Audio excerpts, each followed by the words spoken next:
and welcome to the Shanna Montana YouTube channel. So today I am here to give you all a praise report that today is day 21 of my sober, curious journey with alcohol. So I am happy to report I've gone 21 days without having a drink. So yay me. And I want to really talk about this journey of, what made me do it, what inspired me, what it's been like, and what my future plans are for it. So first and foremost, I want to just start out by saying that this is not bragging in any way. This is not saying that this is an easy thing to do. What this is saying is that we need to celebrate the little wins along the way. And so this is me celebrating the little win of making it to 21 days of not having a drink. And I did not start this journey because I have a problem with alcohol where I needed to enter a 12-step program. But I did recognize, and I've talked about it on this channel before, that I wanted to work on changing my relationship with alcohol for many reasons. So some of those reasons primarily being that I know the places that I am going and the rooms that I am going to enter and the blessings that are going to come for me. And I want to be in the best state of mind, mentally, physically, emotionally, all the things when it comes time for me to be able to execute on those things that God has called me to do. And I feel like if I go out on a Friday and I wake up hungover on a Saturday or hungover on a Sunday, how can I possibly show up and successfully execute those things in the way that I am supposed to do and in the way that I am capable of doing? So number one, I just feel like there were too many times that alcohol was causing me to not show up as my best self a night after having fun with drinks. Because as you get older, well, for me, my journey has been sometimes I could have one drink, sometimes I could have 5 drinks. Sometimes I could wake up the next day and feel like a champ. Sometimes I could wake up the next day and it could feel like it is the worst day of my life because I am that hungover. So it got to a point where I really couldn't tell what was going to happen because, people could say, make sure you eat, make sure you stay hydrated, make sure you drink, the drink of your choice. Don't drink cheap liquor. I was doing all of the things. And as I got older and get older, my body was doing all of the things too. And so it was getting to a point where I just could not control the outcome. I could not control the uncontrollable, which would be drinking and knowing for certain what would happen the next day. So being that I couldn't control it, I'm like, how about I do control the controllables, which would be the amount of alcohol that I am intaking. So I was thinking about doing this, and I had a friend who went on her own sober curious journey that was very inspiring to me. And you all know how these phones listen to everything that we talk about anyway. So I had been on TikTok and all the social media apps and just hearing and seeing different people talk about a sober curious journey. And then of course, as we go into the new year, people are out here doing, dry January, dry February, just starting the new year. I'm not going to have a drink. Just all these things are in the atmosphere. And I feel like, I'm not going to jump on any one bandwagon right away. I wanted to give it some time, give it some thought, and really determine how I wanted to navigate my own sober curious journey. Did I want to just cut it all out completely? Did I just want to slowly cut back? Did I want to only drink on certain days? What did I want that to look like for me? And I had to come up with a plan that I felt I was going to be most comfortable with long term and one that I could complete successfully because I figured, why do it if I'm not going to be serious about it? So what that came down to was I decided that I wasn't going to do like a dry January or a dry February, or I wasn't going to say, I'm only going to drink on the weekends, because you can say I'm only going to drink on the weekends. But I know me, I can drink on the weekends and drink enough alcohol on Friday and Saturday and Sunday to cover the Monday through Thursday that I didn't drink. So that wasn't going to be successful for me. So I just decided on January the 9th that on that Monday, I was going to stop drinking and that I was going to take it one day at a time. So I didn't go in saying I'm going to do 30 days, do 45 days, do 90 days. I literally said that I was going to do one day at a time. And that is what I did for the first 21 days. And so every day it got easier and easier. And mind you, I was a person that I did not really drink throughout the week. A friend might have called me because it's a birthday or some celebration, like, hey, take a shot. We would do that here and there. But that wasn't tough. And on the weekends, it wasn't tough, but it was just like I associated, it's Friday, we drink. It's Saturday, we're going out, we drink. It's Sunday, fun day, we drink. I had just associated my good time with drinking. So what it came down to was realizing like, okay, what came up first was my sorority's Founders Day. I went out for Founders Day. I chose to drink water. It wasn't as hard as I thought. Nobody was paying attention to me. Everybody's drinking their own drinks, minding their own black-owned business. Nobody's bothering me about these drinks. So I get through that weekend that I thought, oh, I definitely, thought I was going to drink. I didn't.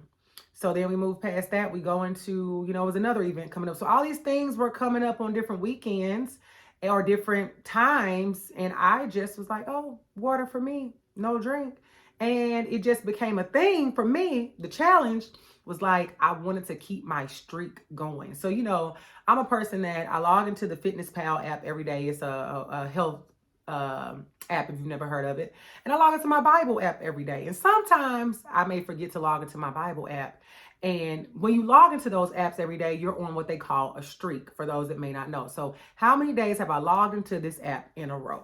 And I hate when I lose my streak in my Bible app because I didn't open it that day when I know I need to be in the Word every day. So I started to feel like with this Sober Curious journey, I am on a streak. And I'm like, today is day 21. And so when I talk to people, I love saying, they'll say, well, how many days has it been? Over in the conversation, I'm like, well, tomorrow will be 22 days. Like, I don't even acknowledge the day that I'm in. I'm just like already thinking about my streak of the next day because I know that I'm going to get there. So it became a challenge in that way. Like, how many days can I go? But also, which is much bigger and more important, that's just one, I would say, surface level thing of how many days can I go. The more important thing has been like, just like the benefits that I found from doing this. Like the number one thing for me is knowing that if I make a plan to do something on Friday, Saturday, or Sunday, because those were the days where I would drink the most, I know for certain I'm not going to wake up hungover. I know for certain I'm going to wake up feeling good unless I'm ill or something. But I know for certain that the night before I was not drinking, and I'm not going to wake up with the hangover that's going to prevent me from being my best self the next day. So I can make these plans, and if God is willing, I'm going to wake up and I'm going to be able to show up in those spaces and do what I got to do and know that I'm not going to be sluggish. I'm not going to be down. I'm not going to be feeling bad because I am not drinking, and I'm not drinking heavily in a way where it would affect my day to day. So that has been the biggest benefit, just that knowing. The other side is money saved. Like I went out yesterday, I went out for lunch with a friend, spent $30. That was just on the meal because I wasn't drinking. And then after, I didn't, go buy a bottle of alcohol like we normally do. Our friends on the weekends, we get a bottle, we drink. Not out at the bar buying drinks so easily. That these $30 weekends have really been paying off when normally it would be $100, $200 weekends, and I wouldn't think twice about it. So that's been super beneficial. The other thing has been like the changes in my body. Like I'm on a wellness journey. And so I was talking to a friend today literally about how like last night, so Friday, I had like a cute little movie night where we watched You People. If you have not watched it, go watch it. Really cute, funny movie. Watch that, and I ordered pizza. And so I'm on this wellness journey, and I don't really eat a lot of carbs and things like that. But I knew that was going to be a day where I was going to have more carbs, so I was prepared. So I had some leftover pizza, and last night before I laid down, I was hungry, so I ate a couple slices of pizza. So I ate them, and I was looking in the mirror, like just looking at my body as I put my pajamas on, and I'm like, are those like new abs showing? Mind you, I do work out at least 5 days a week minimum. But I just feel like, where are these new abs coming from? And also the fact that I literally just ate like 3 slices of pizza and I can still see abs in my stomach. It just goes to show, if you stop drinking a gallon of Tito's a weekend, what it can do for you. What can brown do for you? What it can do for you. So it's just like the changes in my body physically. And I definitely feel like, I haven't ever been a girl with, I haven't in adult years. I've definitely been a girl. I was about to say I have never been a girl with skin problems. Please. Accutane saved my life. So I definitely have been a girl with skin problems, but in my adult life, I have not been. And I felt like the not drinking, like my skin, even like my makeup, just for me, it like sets better. And this is not even like a beat face. I just did a little stunt for church today, but I feel like my makeup, like my skin, like it just feels better. So just overall, like the health benefits. So that's been, you guys, the biggest thing for me on this Sober Curious journey. Just one, knowing that the challenge of myself, like it's me versus me. And I want to see where I can get and how far I can go with this. So I don't know what my day is going to be. I'm going to return to drinking, but I'm not going to lie to you and say that I'm never going to drink again, because I am. I have decided that. I was trying to determine, am I going to just stop like forever, or am I going to get back to it? And I'm going to get back to it, but not in the same capacity. So I'm going to talk about balance in just a minute. So number one, recognizing just the challenge of where I am now. But I don't know what if I'm going to reach like 45, 50, 100 days and say, okay, this is it. I'll determine what my balance plan is going to be soon enough and what that stop is going to look like. But I will drink again.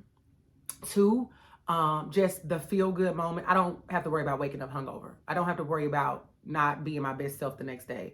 I don't have to worry about, how much money did I spend last night? I don't have to worry about, spending money unnecessarily on those things right now, just overdoing it, because when you're drunk too, they like, it's 2 wings for 200. You be like, give me 5 of them, so just knowing that I can wake up as my best self. That's like a huge thing. That's number 2.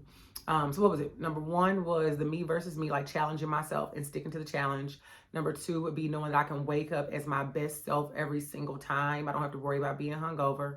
Number 3 would be the money saved for those people that, I would go out, we have a good time. And for me, my good time is like whatever. I'm not worried about how much it costs. So money saved there.